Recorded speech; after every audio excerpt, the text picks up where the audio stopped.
What's happening, everybody? In today's episode of First Cup, we're going to talk about the Olympics, Simone Biles, mental health, and what we can bring from martial arts to that conversation. Stick around. We'll get started in just a minute. Right now, I'm going to sit and pet this cat that you can't see, so you think I'm crazy. 3, 2, 1. Good morning, everybody, and welcome. Today is Thursday. It's July 29th, 2021. My name is Jeremy, and this is my first cup of coffee.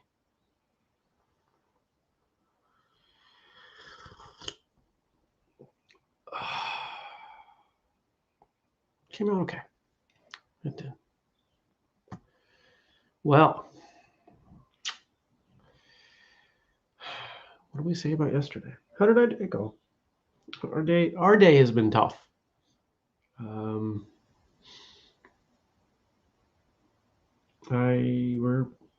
in the final. I don't know what with this one here. It's not going to be long. No, this morning she couldn't hop up on the couch. She probably could have, but she was too tentative with it, and she jumped, and it didn't land, and didn't get there, and she looked pretty sad about it. So I picked her up. I haven't had to do that before. So if you know this fur ball, you're lucky. Other than that, did a bunch of other work. Got the first forward back for the flexibility book and program, and it's pretty glowing. So I got a few more of those that I gotta reach out to people, get incorporated.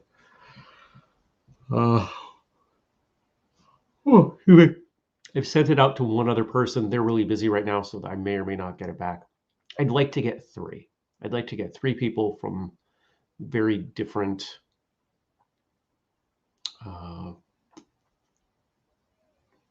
different disciplines. This one's a doctor, a chiropractor, as well as a teacher, professor of, what does she teach?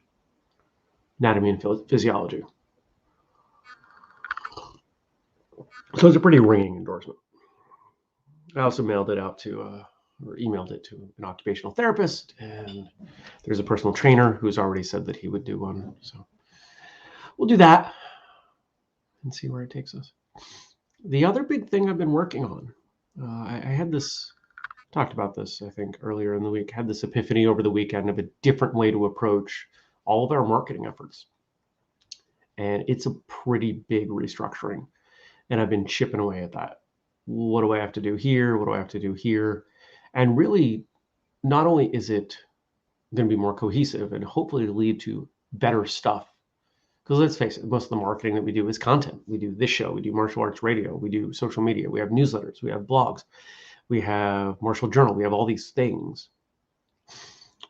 Hopefully it leads to not only better stuff, but also better results. Trying to do both. Oh, she's wheezing. Come here. It's okay. She got some acupuncture yesterday, and for a couple hours afterwards was kind of perky. Now I think she's kind of out of it. She's not really aware. But that restructuring has been, it's a lot. There's a lot that I'm thinking about, and it's good to think about it. One of the things that we get that happens with us, whether we're talking about training, whether we're talking about our job, our family, we get on this conveyor belt. We get trapped in what we do, what we've done.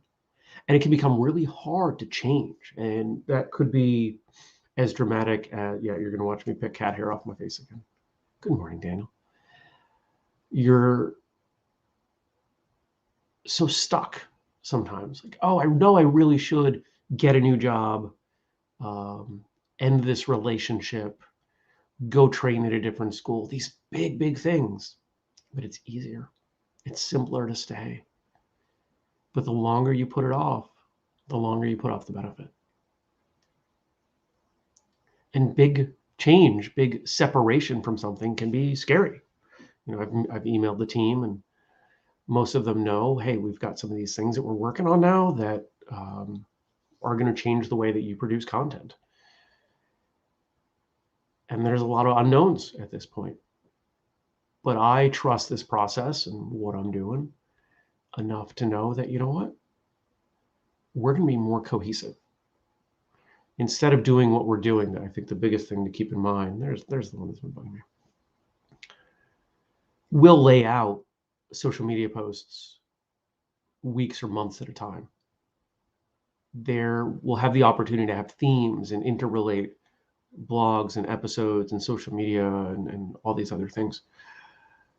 So they're connected because they probably should be.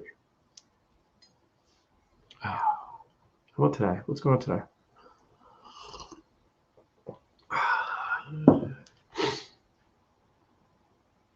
I have a doctor's appointment. We'll go over my blood work, see what's going on there, my annual.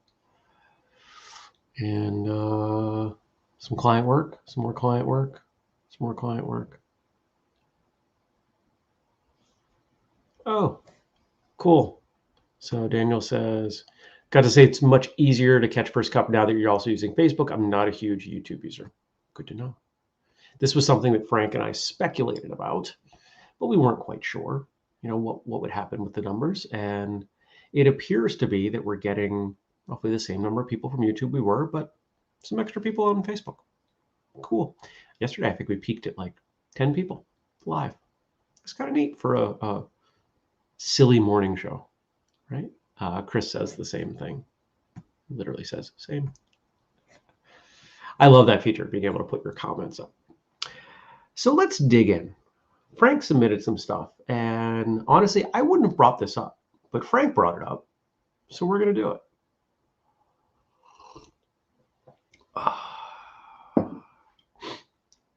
That coffee is really good. As much as I like the French press, which I ordered another one yesterday, the pour over makes awesome coffee. It really does. If you've never used a pour over, I would consider it. This may be the best comment we've ever had on the show. My partner did ask me why I was watching a bald man in a bathrobe, though.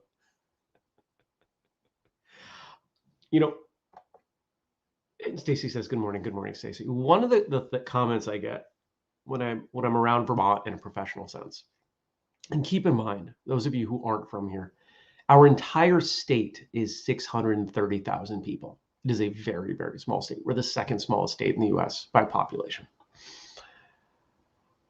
I go places and people say, do I know you?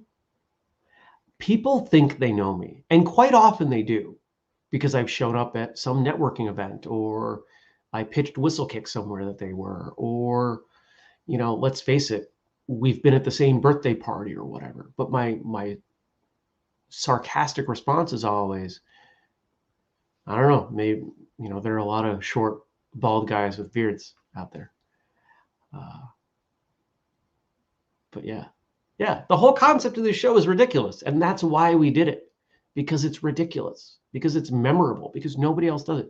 We're not stealing anybody's format. I sit on the couch with a cat in a bathrobe, drink coffee, and talk to you about martial arts. Boom. So let's switch gears. Let's talk about, well, first I'll read what Frank submitted, and then we'll go from there. And remember, if you want to submit stuff, best way, under the previous day's show, whether that's YouTube or Facebook, you can drop a comment. I did check Facebook this morning before, or you can email me, jeremy@whistlekick.com. Daniel says, I won't bring down the tone of the show with my usual answer to, don't I know you? I like it. All right. Olympic gymnast Simone Biles recently decided to take a step back from the Olympics. Some are hailing her decision as a positive example for athletes. So often there's an attitude of suck it up in athletics, but we shouldn't forget there is also a mental aspect to athletics as well as physical. Let's see what we can learn from this Olympic gold medalist. Now, I'm going to read, let's see. I've got something I want to say on this, but I want to set some context by reading some of these. So here's the first one. I'm not the next Usain Bolt or Michael Phelps. I'm the first Simone Biles. I can't imagine the pressure at that level being compared to other people who have done phenomenal things. As people who do not understand what it is like to be that amazing of an athlete, we do the natural thing. We compare. Well, is Simone Biles a better gymnast than Michael Phelps is a swimmer? Because we have more context, because we watched Michael Phelps in the past and longer, and we've seen what's gone on with him since. We have more context for him than we do, most of us, for Simone Biles. Usain Bolt has been a dominant sprinter for, in my mind, this may be wrong, but longer than Simone Biles has been a dominant gymnast. So we look at people at the highest level and we like to compare. This is why it's the same innate reason that we compare martial arts and martial artists. Oh, well, this style is better than this style, because we're trying to understand. Nuance is really difficult. Gray area, and being able to exist in that gray area and understand that there are details, sometimes very fine details, that separate things, takes energy, and it can be exhausting. If you have a conversation with someone about a really nuanced subject, have a conversation with someone who's very smart and willing to have an open dialogue with you about any challenging subject. It's tiring. It's tiring to hold that space, to have that conversation, to bring that energy to the subject. And that's why so many people are just dismissive. This is better than that. This person's better than this person. You're stupid. You're wrong. How could you believe that? You're whatever. It's the same ideas. But as the first Simone Biles, just as you're the first you, I'm the first me, we have the opportunity to chart our own path. Unfortunately, the better you get at things, the more people expect of you. And the more people think that they have a right to weigh in on what your life is and what it should be. And that's going to be the heart of what I talk about in a minute. Let's move on.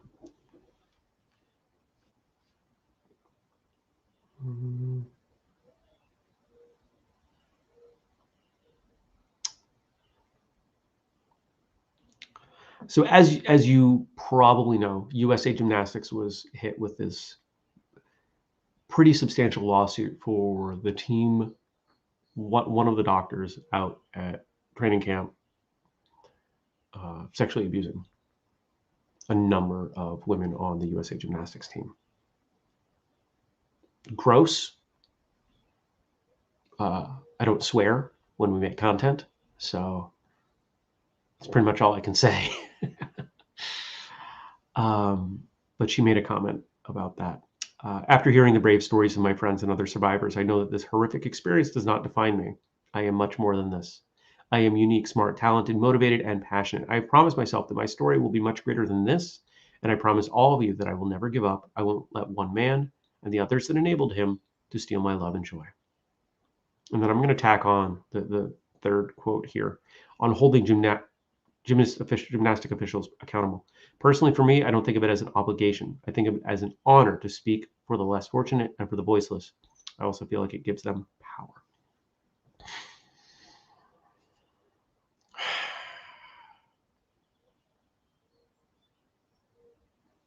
I don't know how to respond to that, right? It really sucks. It shouldn't have happened. The people that enabled it. See, there are a few things in the world that inspire me to violence. I'm not a violent person. I don't know that I would consider myself a pacifist, but probably. I don't like violence. I don't like being violent. But there's one thing that makes me want to be violent. And that is when someone abuses their power in such a way to take advantage of someone else. And not just physically. We're talking about bullying. We're talking about this situation here. We're talking about any of that difference in power dynamic leading to someone feeling pushed down. And it's a fine line, right? There's pecking order, there's hierarchy. We're social beings. But when an adult does things they shouldn't, and other adults know about it, they don't say anything about it. That's where I have daydreams of, being some kind of vigilante superhero and knocking some heads together. All right.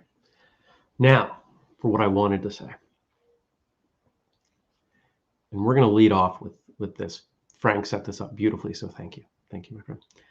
On pulling out of the team final, I have to put my pride aside. I have to do what's right for me and focus on my mental health and not jeopardize my health and well-being. That's why I decided to take a step back. And that's quoted from the Marie Claire website. Okay. Over the last 24, 48 hours, there's a good chance if you're on social media, you've seen people talking about this. Most of what I've seen has been positive and supportive, but it is clear that there are those who are not positive and supportive. And to those people, I would like to ask, under what psychosis or narcotic-induced delusion are they in that they think they have a right to weigh in any kind of objective and valid way on how someone else should live their lives? You can have an opinion, but your opinion should be constrained to, if I were in that situation.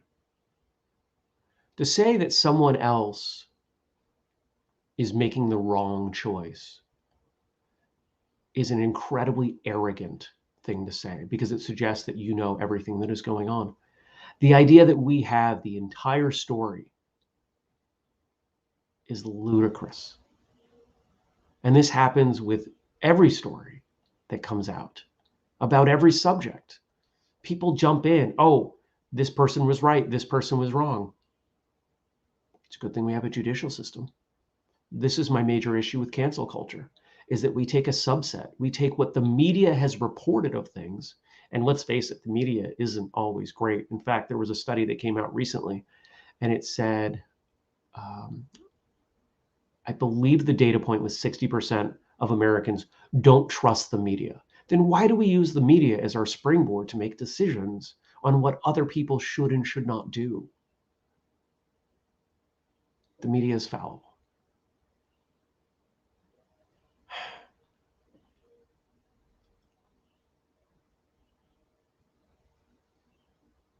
When we make these statements, criticizing someone for how they have performed or acted, when professional athletes receive death threats,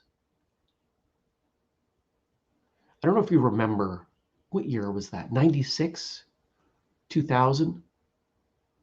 There was a professional soccer player from Central South America. I may be getting some of these details wrong. Hopefully somebody in the chat can check me on this.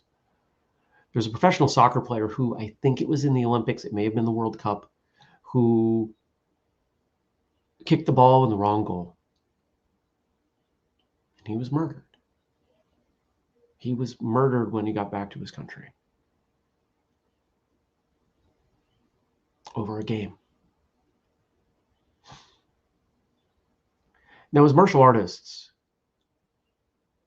one of the things that we're supposedly very good at is evaluating situations, watching what are people doing, how are they doing it, and reacting appropriately in real time. It is anything but appropriate to point to someone who is regarded as the best in the world. There is no question that she was the favorite in everything coming in. She is as dominant a gymnast as we've seen in quite a long time.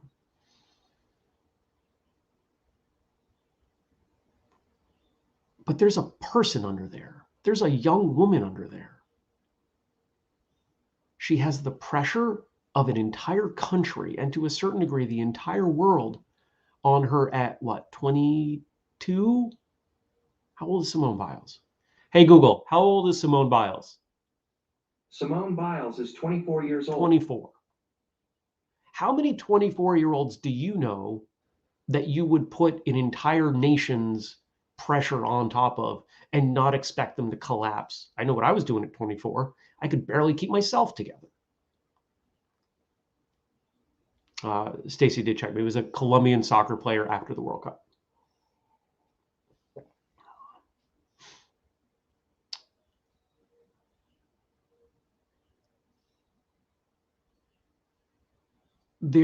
We've had a lot of conversations on this show and broadly of recent talking about mental health, the importance of mental health, and the limited critical comments that I've seen, because I've tried not to see them.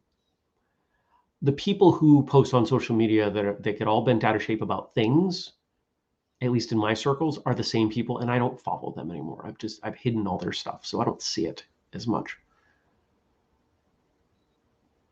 But the people who are making these comments don't understand. They don't understand. I guess I'll just leave it there.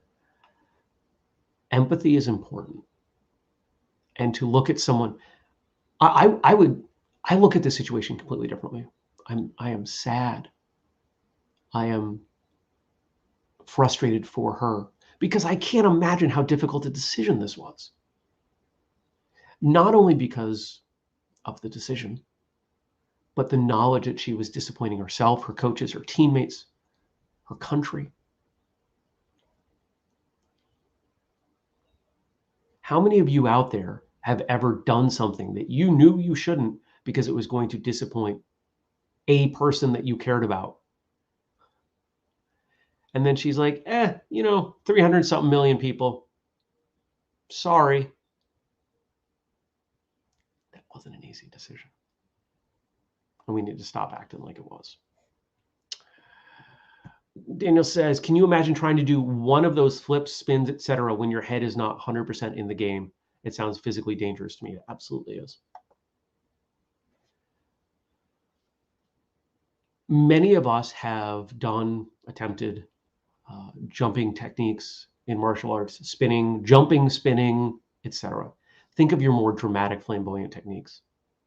Are you able to pull those off when you're not at your best or close to? Now imagine that you're inverted, and imagine that if you don't get it right, you may die. Take a look at the speed that she carries through on vault. Take a look at the height on floor routine. There are real consequences to getting this wrong. It's easy to pretend that there aren't because she's so good. There's a quote floating around. What is it? It's something about mastery is making the difficult look easy. Something like that. Perfect example. She's as masterful a gymnast as I could imagine. Those of you that don't know, I did recreational gymnastics as an adult and then coached a boys gymnastics rec program for a few years. Had a lot of fun, learned a lot. It's really hard. That stuff is really hard. If you've never been in a gymnastics gym, if you've never grabbed a pair of rings or worked on a horse or even tried vault, I never even did vault. Heck no. The best I got to was being able to do a standing backflip and a front flip on the spring floor. That was the farthest I was able to take it. Oh.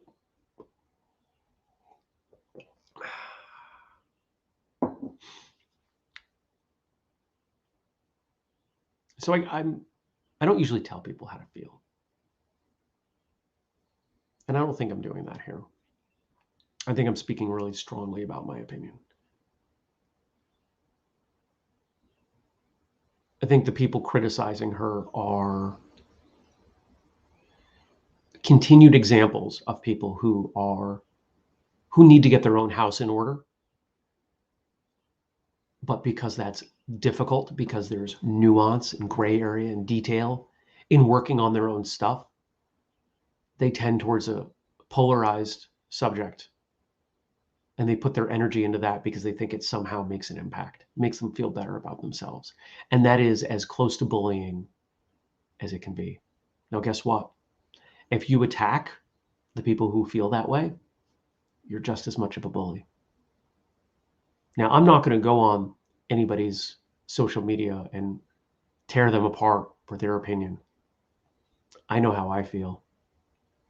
And if I had the opportunity to have a nuanced conversation with those people about this subject, I would take it. But social media has shown us that nuance is all but gone. The moment that you criticize someone, they turtle up, they get defensive, and they will lash out like a wounded animal. How do you treat a wounded animal? You give them space. You leave them be. Because there's no reasoning with them. Hey, strange raccoon that got hit by a car and is in the corner of my shed. Let's cuddle. Let's talk. I will hand feed you. Those would be ridiculous things. And that's about as good an analogy as I can make. So don't be afraid to give those people some space. They need it. Okay. I didn't go off the handle the way I expected to. I kept it clean. Kept it tight. Thanks for watching. I hope you have a good day. Oh, it's Thursday. There's a show. I was so wrapped up in this. What episode do we have today? What did Andrew and I do?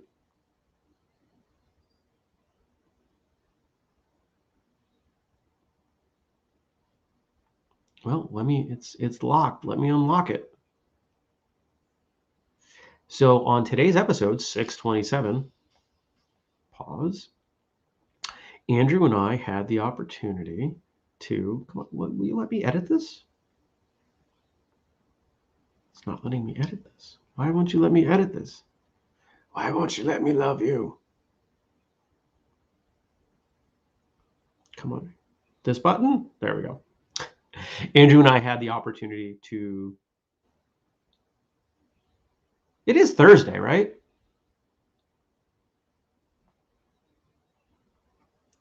Silly Julius.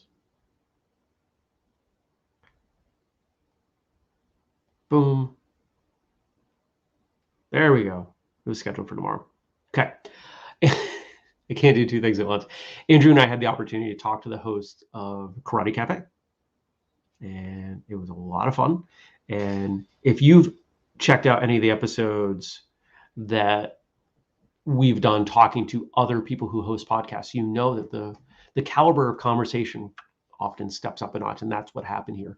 You know, Andrew and I talked with Paul and Dan, and we talked about podcasts and all kinds of great stuff. So check it out. Enjoy it. Is that you making wheezy noises? There's a video version on YouTube. Audio version should be in your feed.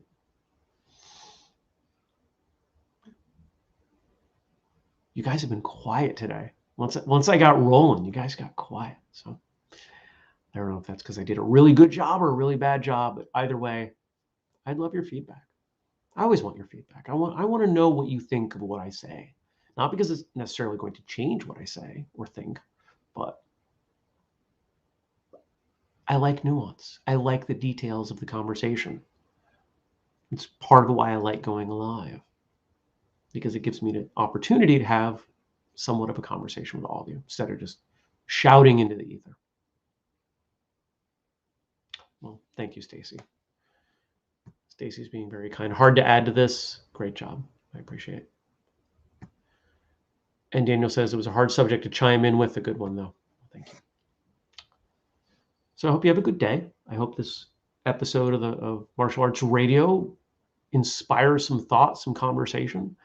And I want to underscore, we will probably always prioritize those with martial arts podcasts coming on the show, because I want people to know that we're not in this for us. We're in this for us, the martial arts industry.